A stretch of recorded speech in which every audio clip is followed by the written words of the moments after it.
বাঁদরের অত্যাচারে অতিষ্ঠ এলাকার মানুষ। এই ঘটনাটি ঘটেছে রায়গঞ্জ শহরের চণ্ডীতলা এলাকায়।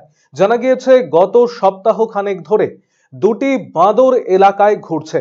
বৃহস্পতিবার সকাল থেকে তারা তাণ্ডব শুরু করে।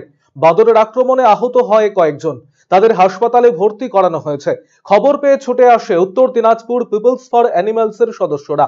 তারা বাঁদর দুটিকে ধরার চেষ্টা করেন। আমাদের পাশে এস প্রধানের বাড়ির সামনে বাঁদরটা এসে ঢুকে যায়।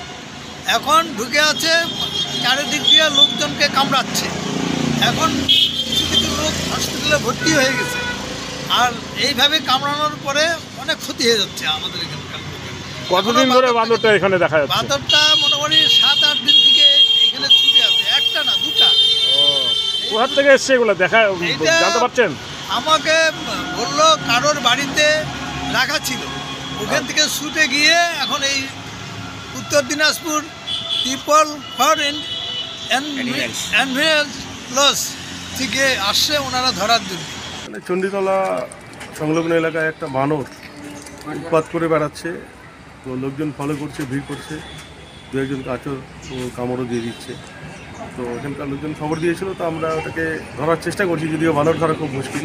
কারো ঘরে ঢুকে গেলে তাহলে ওটাকে আমরা ধরে নিতে পারবো। এটা 2-3 দিন ধরে ঘুরে বেড়াচ্ছে। চণ্ডীতলা মেডিকেল কলেজের দিকে গিয়েছিল, এখন এদিকে চলে এসছে। বানরগুলো 2-3টা বাঁদর, কিছু কর্ণজোড়ায় আছে, কিছু বারদুয়ারি থেকে এসছে, নেতাজি পল্লীতেও কিছু আছে। যদি বানরটা ওয়াইল্ড লাইফ শিডিউল থেকে বেরিয়ে গেছে, এখন মাদারিটাও ছেড়ে দিচ্ছে। এটা চেন লাগানো ছিল মনে হয়, গলায় ঘা দেখলাম। তো আমরা চেষ্টা করছি যে করেই হোক যাতে ধরা যায় বা এখান থেকে তাড়িয়ে দেওয়া যায়।